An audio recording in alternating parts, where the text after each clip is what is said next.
こんにちは。私の名前はミランダです。2017年にアリザから卒業しました。今、私は、研究者、インドネシアで研究者です。よろしくお願いします。ありがとうございました。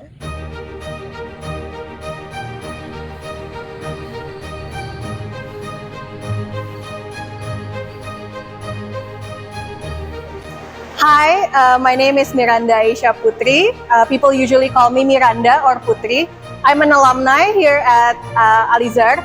I graduated in 2017 and now work as a research associate at JPALSEA.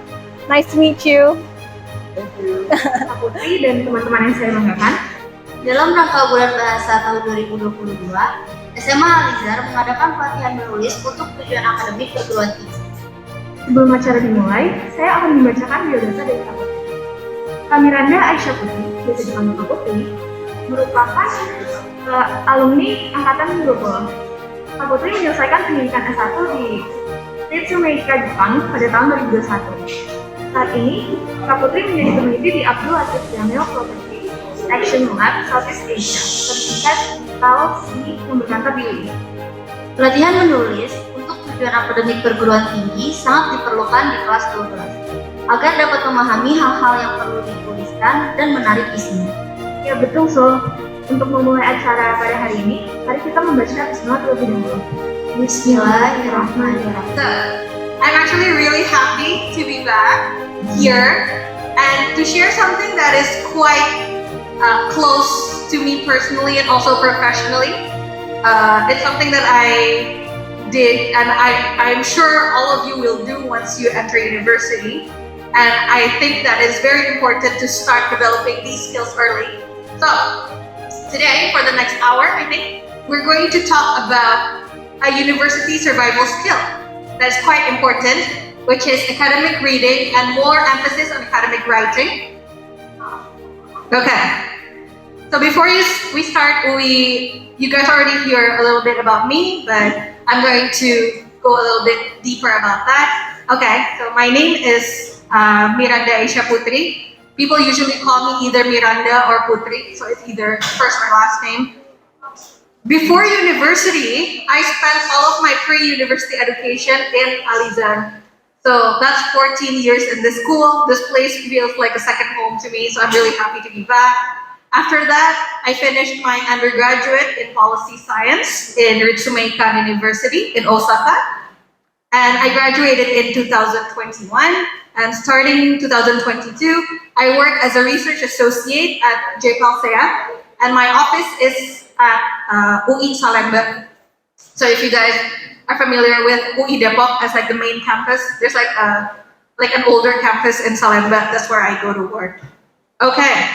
Before we start, I just want to understand and get to know you guys better as well on where you come in to this session. So we're going to use Menti.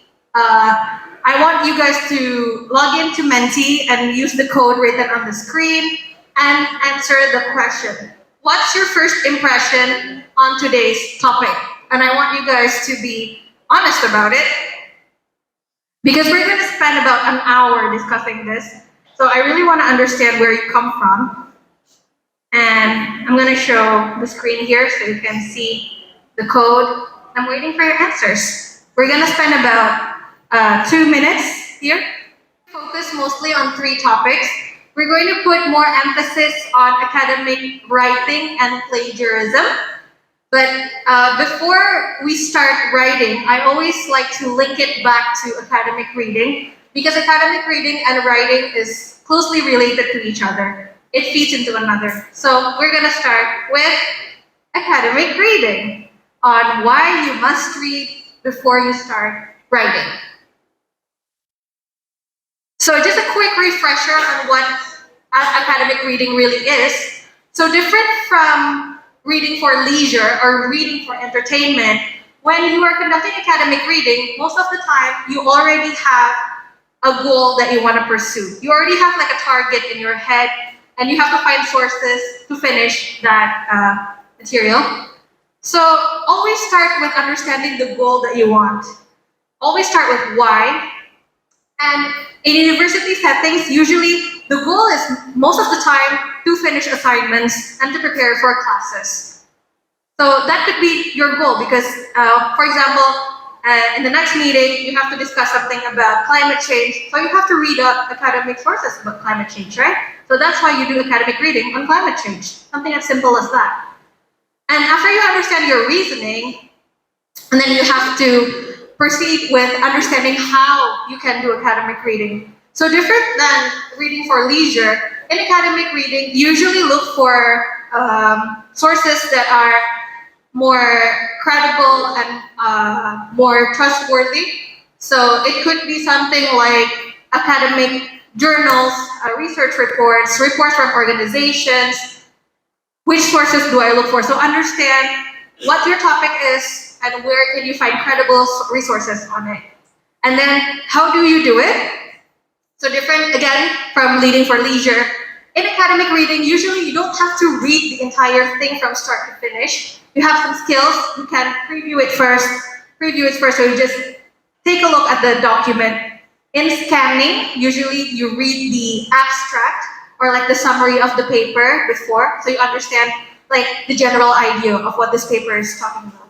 And then in skimming, what you try to do is try to read the main idea of each paragraph, because usually by understanding the main idea of each paragraph, you already have an idea of what about like around 50% of the paper is about, and then you do intensive reading.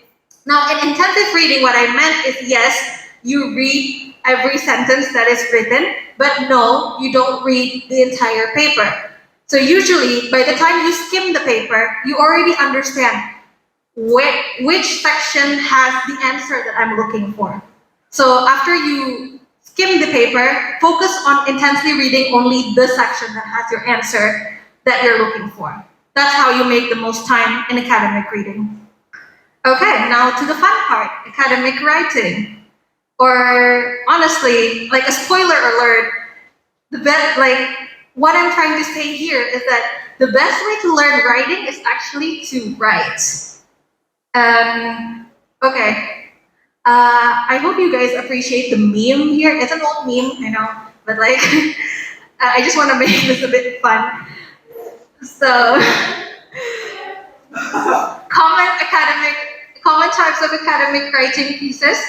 So when I say common types of academic writing pieces, again, like academic reading, when you conduct academic writing, usually you already have a goal in mind. You already have a reason why you want to do it. You already have an end product that you want to pursue.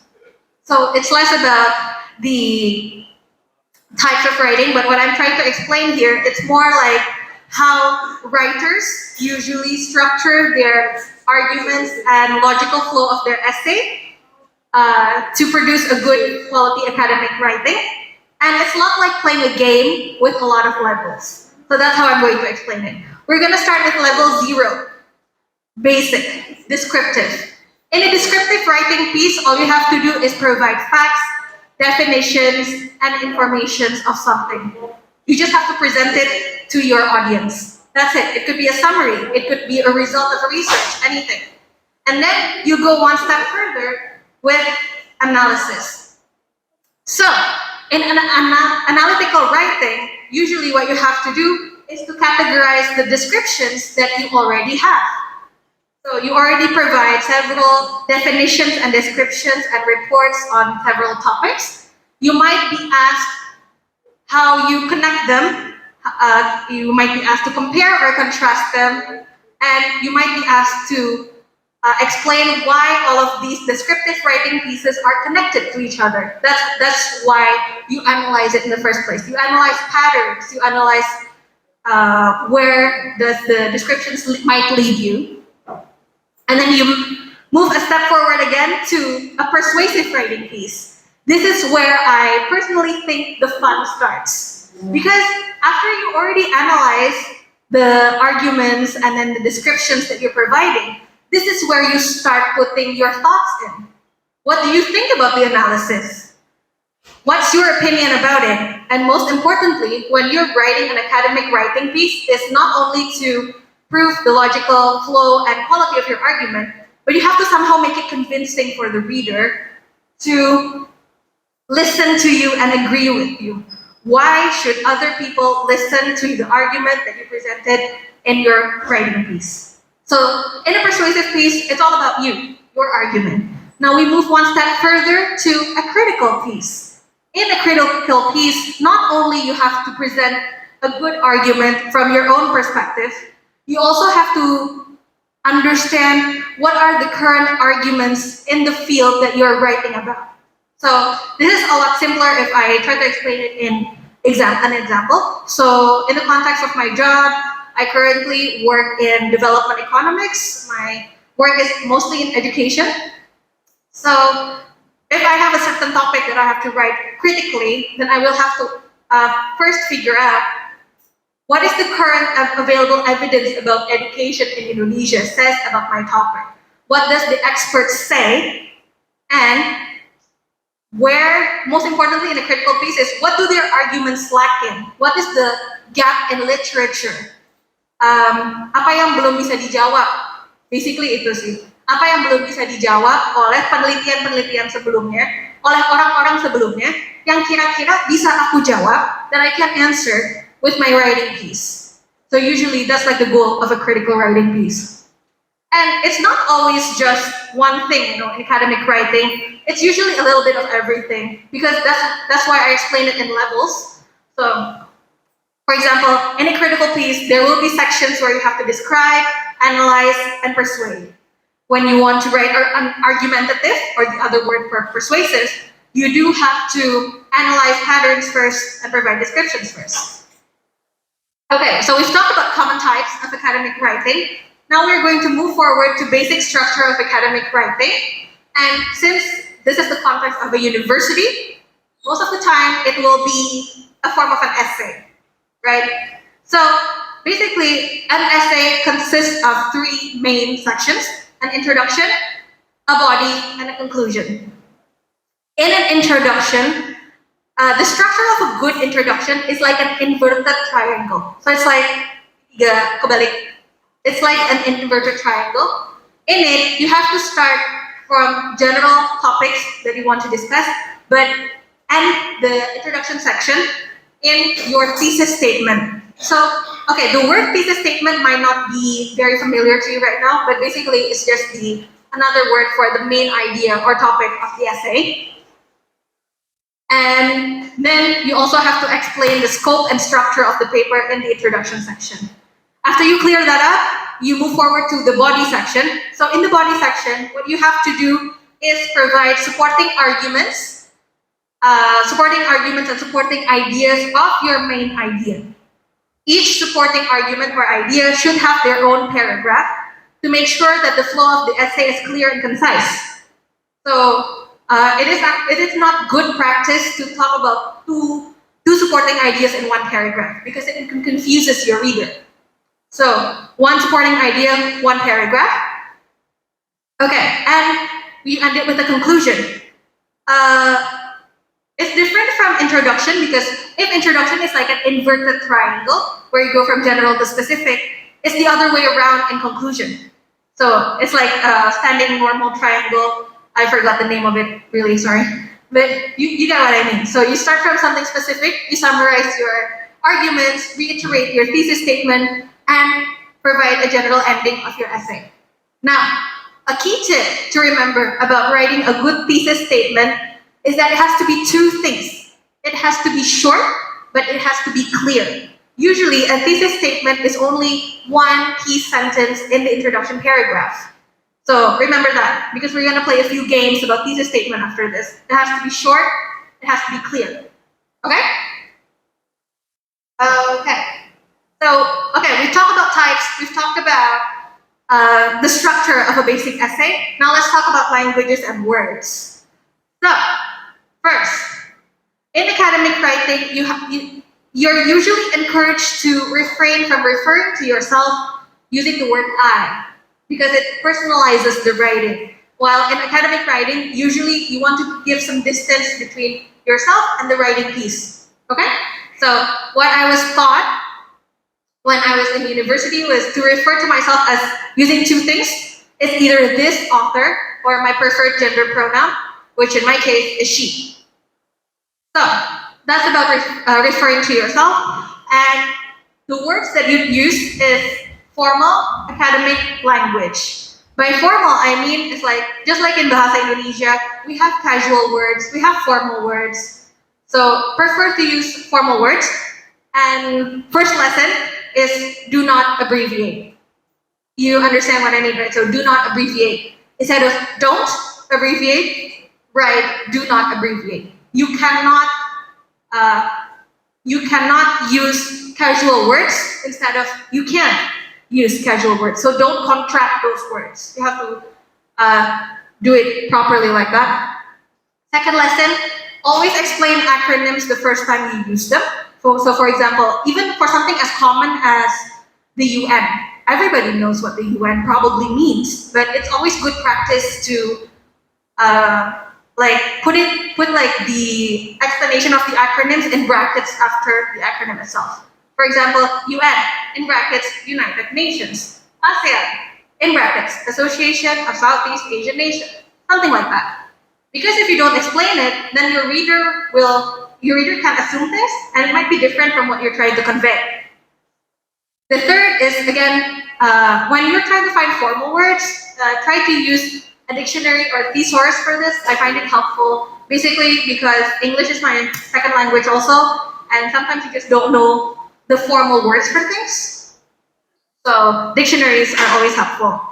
Again, but I do encourage you to use formal words, but make sure that these are the words that you actually know. So make sure that even though it is formal, it is understandable for your target audience. Because jargon or like specific terms does sound sort of cool, but it beats the purpose of a good academic essay, which is to inform your target audience about what you're trying to say. So use formal words that you actually know. Ensure logical flow of the essay, so make sure that you write clearly and concisely here, and learn about logical fallacies. So the thing about logical fallacies is that they're actually very common. You probably already saw them around, but it does take a while to learn. So personally, for me, it took me like an entire semester just to memorize the types and to correctly identify it. So for the sake of time, I'm not going to explain every logical fallacy there is, but if you see here, I put like some links to examples here. So I already sent the deck to Miss Sylvie. If you want to see some examples or reread the entire thing, just ask for the deck from Miss Sylvie for your own, so you can go through it in your own time. There are several ways to improve student performance, such as interactive teaching methods, gamifying activities, and using movement in class. What do you think the topics of the body paragraph will discuss? I want like one volunteer to try answering this question. Saya Azel dari tugas kelas 1. Menurut saya yang akan dijelaskan pada body paragraphnya itu kan jadi dibilang kan ada several ways to improve students' performance. So the body will most likely talk about the interactive teaching methods like the gamifying activities and the movement class. So like the examples and like the exhibition. Okay, thank you so much. Round of applause, guys, please. So, like, I already provide a thesis statement. Now I want you guys to develop a thesis statement. How can you improve the following thesis statement? A systematic reform is needed to improve our response to climate change. One volunteer, please. Improve on this thesis statement. There are several changes that are needed to reform, to systematically reform or just to reform our system in order to respond to climate change, such as the encouragement of public transport and reducing plastic waste. Okay, that's great. So your job right now is to develop an example thesis statement. Let's recall that a good thesis statement is short and clear. So it's just one sentence. Satu kalimat, ya pendek dan jelas, tentang topik ini kira-kira kayak apa. Kalau mau menjawab dengan bahasa Indonesia juga nggak apa-apa karena sebenarnya sama ya. The science behind it itu sama. Just try. Halo, nama aku Alesha dari kelas 12 IPS 3. What was the question? The question is to develop an example thesis statement. Jadi bikin satu kalimat yang menjadi main idea assignment.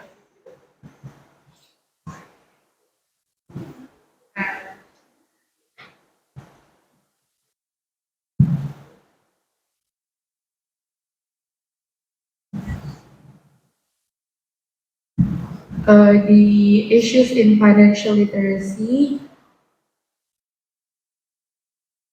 Baca. You know.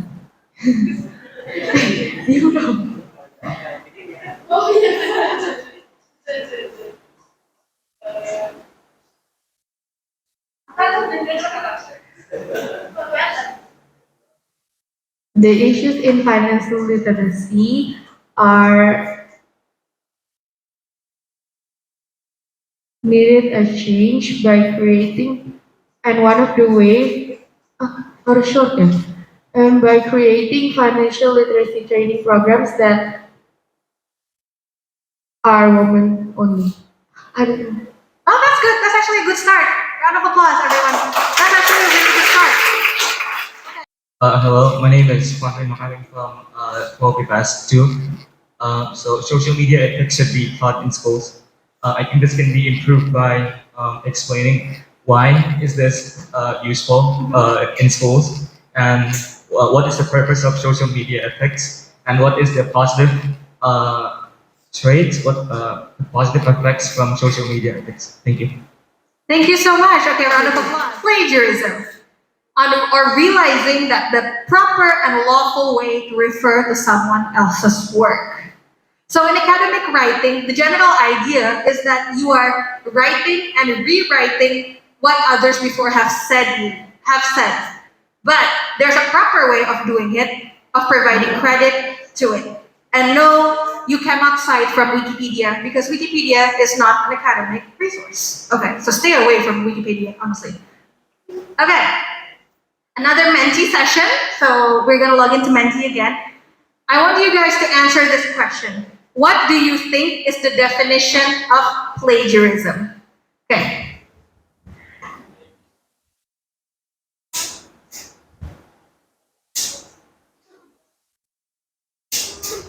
Okay, anybody else? Plagiat, okay. Dia bahasa Indonesianya memang plagiat ya?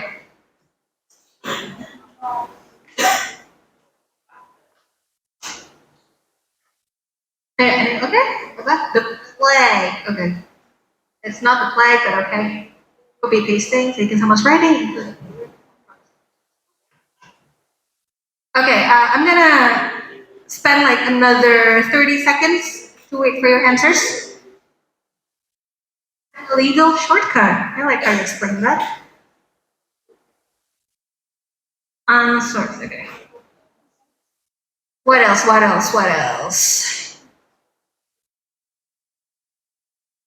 Itu selalu disengaja. Yang setuju, boleh angkat tangan?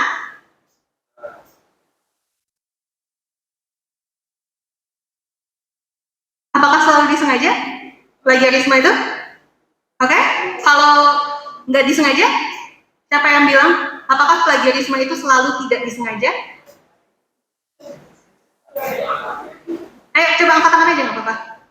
This is interesting. The answers are different from this morning. Yay! That's where you have to develop your argumentative skills, where you develop your logical skills. And if you just copy and paste your way out of it, not worth it, guys. Really. So, one thing you can do? Sorry, yeah. You wanna ask a question? Read from one person and agree instantly to what this person says. Read from multiple authors about a single topic. Read from multiple authors from different topics, so you understand so you can develop your own opinion critically. Read thoroughly. Do not oversimplify information, and never, ever cite Wikipedia or social media as your primary resource for an academic writing, please. I'm begging you, please, if in a way, you've done it when you write your KAI. Okay, you are forgiven, but don't do it for university, please. Your lecturers will question you like, why do you do this? You don't want to do that. And I'm reiterating the conclusion again. There is no fast track to write academically because the best way to learn how to write is to write itself. So continue writing, continue reading, and you'll get there eventually. So these are the references that I cited, and I provided some further reading as well for you to understand more about academic writing, especially in English. There's a source about writing in for natural science and also for social science. I was informed that you guys are from social science classes. Yay, same as me. I also work in social science now. So good luck. Any comments or questions before we end it? Usually advice that citing from like news articles in journals is sometimes fine, but some of my like college peers have stated like don't do that. So as in university, can you still like cite from sources such as like news articles and stuff? Actually, yes, but they cannot be your primary resource. They can be your supporting resource. Your primary resource is encouraged to be like academic papers or books or theoretical statements or like research papers. Those are encouraged to be your primary sources. And if you want to complement those with like, for example, my undergrad thesis was about COVID. And when I was writing it, there's not that many scientific materials about COVID, right? So at least I mentioned some reports from WHO and some ongoing research about COVID, but when it comes to the case numbers, the situation in Indonesia and everything, that's okay if you want to source it from a credible news site. Okay, it has to be credible. It cannot be like one of those news sites that use clickbait to get attention, okay?